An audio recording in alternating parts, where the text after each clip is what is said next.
Се враќаме во студиото затоа што е време да започнеме и со првата наша денешна тема, како и нашите гости кои што веќе ги пречекавме овде во студиото. Вчера имавме на вистина ведра тема како за почеток, меѓутоа денешната не би рекла дека е толку ведра. Не засега сите нас пред се, она што централно ќе говориме, не дека тоа ќе биде единствена тема. Меѓутоа загадениот воздух негативно влијае врз нашето здравје, подеднакво би рекла.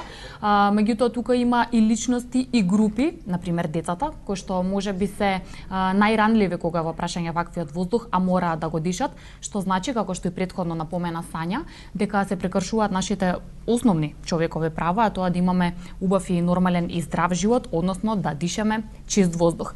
Така што сите веќе знаеме, Сања, нели време е секој од нас да превземе максимум барем што може од себе за оваа ситуација. Дека се наоѓаме во навистина тешка ситуација, затоа што, како што рече Јана, мораме да дишеме.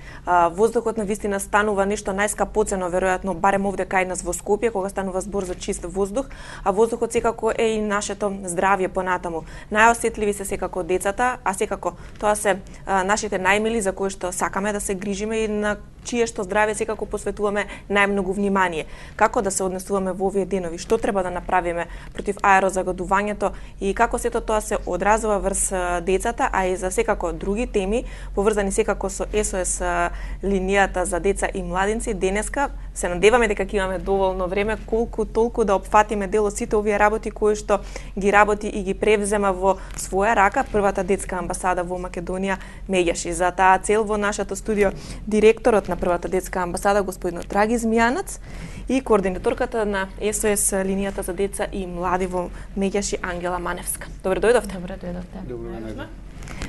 Меѓаши секако дека постојано се грижи за остварување на правата на децата и заштита на основните права на децата. Но и веќе почнеме со вас, господин Змијанац, доаѓаме во денови кога на вистина здравјето ни се нарушува токму поради нечистиот воздух, загадувањето на воздухот, па како што и напоменав, најмили ни се децата, сакаме да се грижиме за нивното здравје, но што да направиме и што ќе се случува во следниве денови за да се избориме против загадувањето на воздухот? Волшебство секако нема, затоа што ова е деценијски проблем, можеби неколку декади наназад се случува и сега само ги трпиме по системски, би рекол, последиците и секојдневно.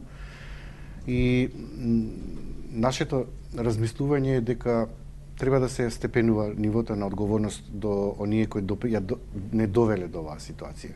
Значи, инцидентни мерки, како што се превземаат, нема да вродат голем плод и резултат, затоа што знаете дека децата мора да одат во градинка, мора да одат на училиште, родителите екзистенцијата мора да ја обезбедат и што да превземеме, да бидат дома, било кое населено место во Скопје е веќе загадено. Не е само Скопје проблем е и Тетово, Куманово, Кавадарци, Битола. Значи, веќе Македонија се рангира на меѓу високите 20 места на најзагаден регион на живење. И сега, ако вие замислите да сте работник во било која фабрика каде што знаете дека свесно се загадувате, а обезбедувате екзистенција. Така да целото население во овие градови што ги напоменав се жртви на тоа дека нивната екзистенција е доведена во прашање, а покрај тоа е најелементарното право на живот, како што кажате.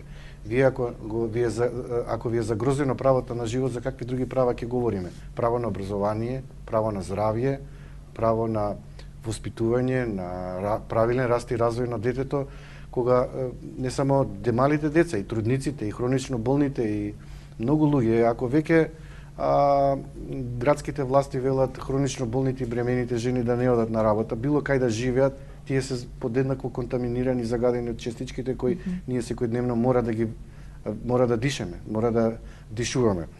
Ние символично го дигнавме нашиот глас со оваа порака. Мир е кога можам да дишам чист воздух. Многумина веројатно мирот не го поврзуваат со ова елементарно право на живот, меѓутоа забележувате дека навистина секој од нас во секојдневието се среќава со тоа дека не се чувствува пријатно во градите и во целиот респираторен систем, едноставно и не е продуктивен и работоспособен. Ако не си продуктивен и не си работоспособен, каков бенефит има заедницата од нас во таква една загадена средина, кога ние не можеме прво за себе да водиме грижа, а исто така ни за нашите најмали децата. И сега што? Сите да си селиме од Скопје, Куманово, Тетово, Кавадарци и Битола, каде да одиме? Тие што се имотни ќе одидат на планина, малце ќе подишат чист воздух, но пак ќе се вратат, ќе се контаминираат. Значи решенијата со и јавен превоз, и со пар не пар. Едноставно јас како дете можам да се сетам во местото каде што сум живеел, имало големи тревни површини, имало дрва на сите улици и немало толкави урбани населени места со толкави згради каде што Скопје едноставно не може ни да се проветри ни да диши.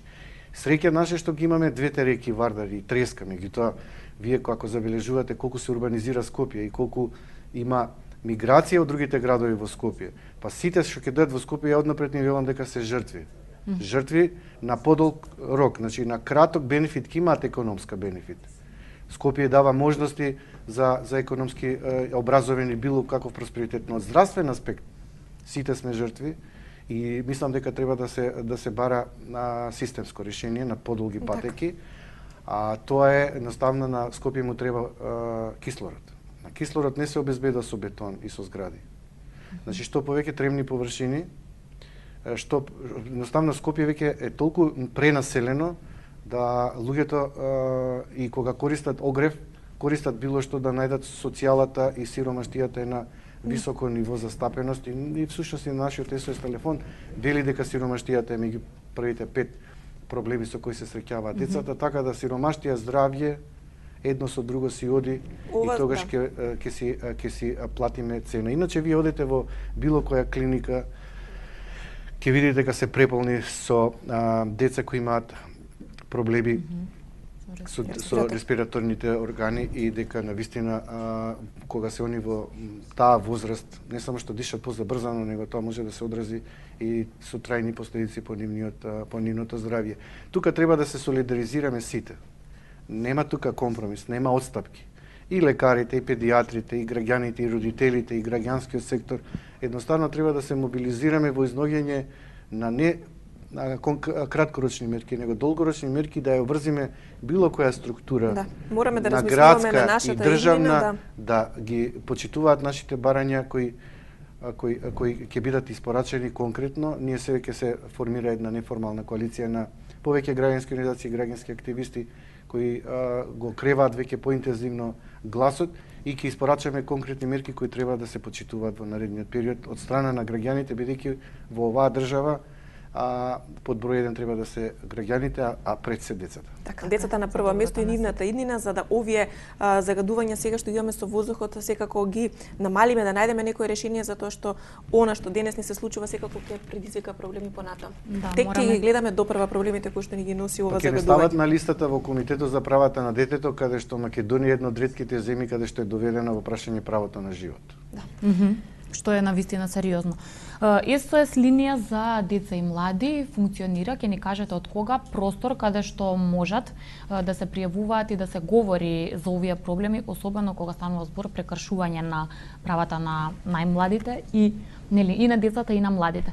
Ќе кажете најпрво колку време веќе ова можат да го сторат сите оние кои што ќе почувствуваат и потреба, меѓутоа и други кои што имаат некаква одговорност тоа да го сторат, бидејќи не секогаш оние кои што директно имаат проблем се одлучуваат да се јават. Така што веројатно навистина значаен простор кој што мора да го имаат оние на кои што им е неопходен. Убаво кажавте, простор. Еден простор каде што децата може да се обратат, возрастните може да се обратат и сите оние загрижени граѓани или членови од потесното семејство, ако се загрижени за можно прекршување на правото на некое дете. Оваа СОС линија функционира скоро па од самиот почеток на детската амбасада Мегешчи со извештајот за 2016 година. Заклучивме 23 години од постојање на оваа СОС линија и каде што се регистрирани повеќе од 20.000 повици. За жал, би рекла, тие повици се континуирани од година на година, бројот варира, но секогаш постојат. Освен тоа што, како што убаво кажавте и самата, простор представува и еден промотер на детските права и една сигурна средина каде што децата можат да се јават да ги кажат своите проблеми, меѓутоа како што и напоменав и претходно, не само децата, туку и возрастните, членови од нивните семејство и загрижени граѓани. кој што претпоставувам дека сега тука сите сакаме и најдобро ќе биде доколку јавувањата се во што помал број, во смисла да нема реални проблеми, меѓутоа од друга страна треба да биде нивниот број голем ако постојат навистина проблеми, затоа што мора од некаде да се почне со нивното решавање. Во таа смисла колку навистина помага овој простор што се однесува до постоечките проблеми и дали навистина постојат и одговорни граѓани кои што се свесни колку е важно тоа нивно јавување за нештата да пред се почнат од некаде да се променуваат кон подобро. Има повеќе функции, све телефонот. Една од главните функции би рекол освен тоа што застапуваме за децата и во институции каде што се представуваме и каде што функционираме како медиатори помеѓу граѓаните и надлежните институции, исто така исто е телефонот едно место каде што децата, па и возрастните можат едноставно да се искажат. За многу луѓе СОС телефонот е можеби првото место каде што тие го пријавуваат својот проблем, да речеме кога станува збор за семејно насилство, можеби токму јас како операторка или некој од волонтерите можеби се првите кои што го слушаат тој проблем и со самото тоа кажување детето па и возрастниот се растеретува од тоа. Тоа е можеби една од главните функции на СОС телефонот, затоа што луѓето многу често не имаат каде тоа да го кажат. Да. Другата функција како што напоменав и претходно, застапување за децата и за детските права. Значи кога ќе ги добиеме ние тие дојави, веднаш постапуваме по најдобар интерес на детето, без разлика дали тоа станува збор за некаква јавна реакција во вид на соопштение, некаква било каква реакција во јавноста или пак дописи до надлежни институции. Тука во зависност од проблемот и во зависност од длабочината на проблемот и за тоа дали дојавувачите сакаат да останат анонимни, не сакаат да останат анонимни, се преземаат соодветни мерки. Меѓутоа, она што би сакала да го нагласам е дека тука функционира нели правната служба која што служи да праќа дописи, известувања и представки до надлежните институции кои што многу често не се запознаени со тој проблем затоа што граѓаните чином имаат некаква доверба во граѓанскиот сектор и особено во детската амбасада меѓаше токму за да го пријават тој проблем, а и токму поради континуитетот на оваа СОС линија и поради помошта и поддршката што ја добиваат тука, без разлика дали станува збор за правна помош и поддршка или за психосоцијална помош и поддршка. И тука секако ќе ги поканеме и гледачите на Македонија денес, секако доколку сакаат имаат некое прашање и нашите телефонски линии се отворени, секако ги очекуваме вашите јавувања. Ние продолжуваме понатаму. Ангела убаво ни кажа дека СОС детската линија навистина постои можеби прво за некого единствено место каде да се обратат за помош. Што вели извештајот? Кои права на децата се најчесто прекршувани кога станува збор за нивните јавувања, контактите, советите кои што ги бараат и помошта? Каде се најранливи овие категории? 4 се излистани кои се повторуваат неколку години наназад, вклучувајќи и сиромаштијата и неписменоста која во континуитет тука некаде се спроведува во зголемен број на деца исклучени од воспитно-образовниот процес. Првиот проблем ни е децата кои имаат проблеми со родители кога нивните родители се разведуваат и кога не можат да се договорат и кога треба Центарот за социјална работа да постапи кој родител ќе биде родител со полн капацитет или примарен родител или родител кој ќе посвети максимално време за чување, згрижување и воспитување, и вториот родител кој има право на викенд видување. Тука група на родители се побунија, побараа поддршка од нас. Ние им дадовме поддршка, во процедура сме да направиме и домашна и меѓународна една конференција, компаративна анализа да видиме како светот тоа го решава, да детето ја почувствува благодет на воспитување, згрижување и воспитување од двата родители, иако тие се разведуваат, нивното родителство не престанува. Значи, иницијативата е заедничко и одговорно родителство и по развод, без менување на место на живење на детето, но со еднакво количество на видување, грижа, чување на двата родители. И сметаме дека тоа е едно од најдобрите решенија и препорака и од Комитетот за правата на детето, со тоа што со оваа иницијатива мислам дека ќе има повеќе работа Центарот за социјална работа да се малце помачи, стартните позиции на двата родители да бидат исти, но во процесот на родителствувањето Центарот за социјална работа да мониторира, да наблюдува дали родителите квалитетно го остваруваат родителското право независно што се разведени и ако не се остварува квалитетно, тогаш на некој може да му се даде право на видување, а дури ако и неквалитетно го остварува и правото на видување, може и да му се одземе родителското право. Вториот проблем е семејното насилство. Многу често забележуваат дека жените се жртви на семејно насилство, во поголем број би рекол 75 до 80 мажите се насилници, меѓутоа малце се потенцира дека во средината каде што мајката или жената е жртва на семејно насилство, многу често директно и многу потешко траумите ги поднесува и детето, и целото семејство на жртвата. И дека треба се работи паралелно и со сторителот на насилството и со жртвите. Треба да се работи интензивно и од страна на центрите социјална работа околу советување за тоа што значи брачна заедница, какви се одговорности има брачната заедница, значи едно советување бидејќи тоа не е така едноставно, а уште повеќе да се работи и околу тоа кога таа брачна заедница ќе се растури. Многу бара интензивно работење од центрите социјална работа, какви се последици брачните другари, родители ги трпат кога ќе се разведат и тие и детето. Третиот проблем ни се децата на улица, децата питачи, ама не само деца питачи, туку деца на улица, деца бездомници и деца на улица.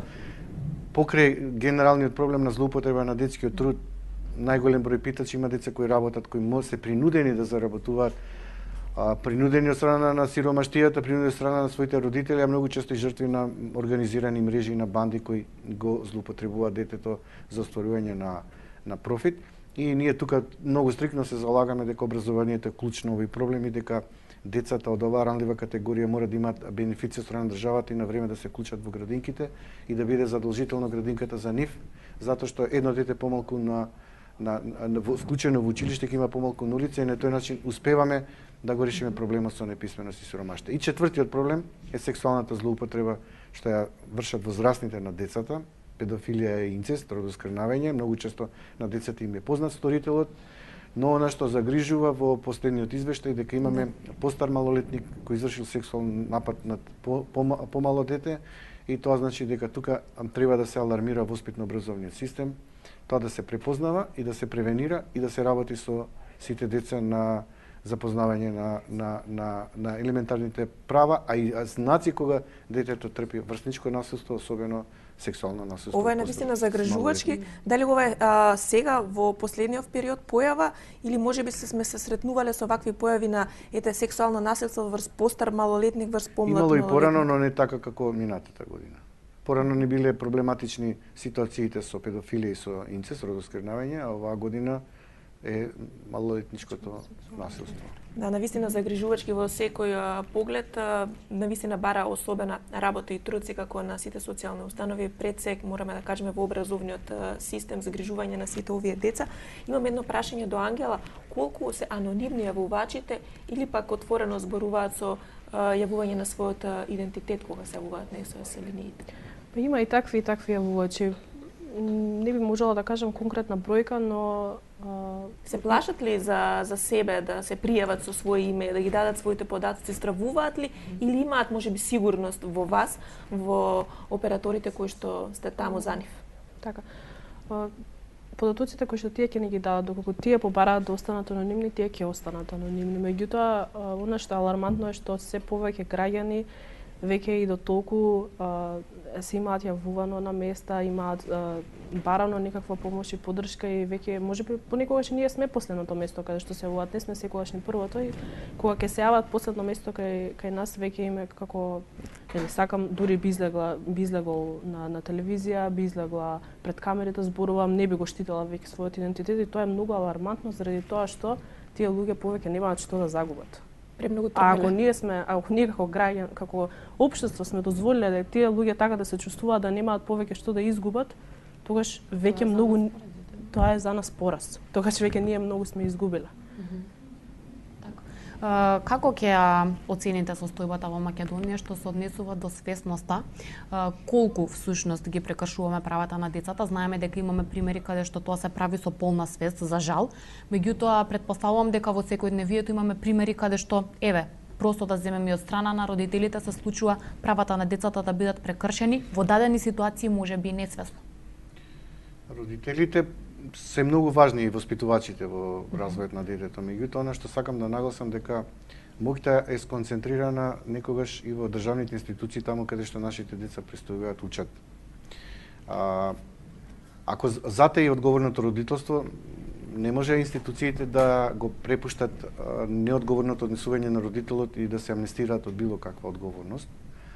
А она што сакам да нагласам дека има некои состојби кои се детектирани во државата и каде што ние постојано повторуваме за проблемите, а не се надминуваат.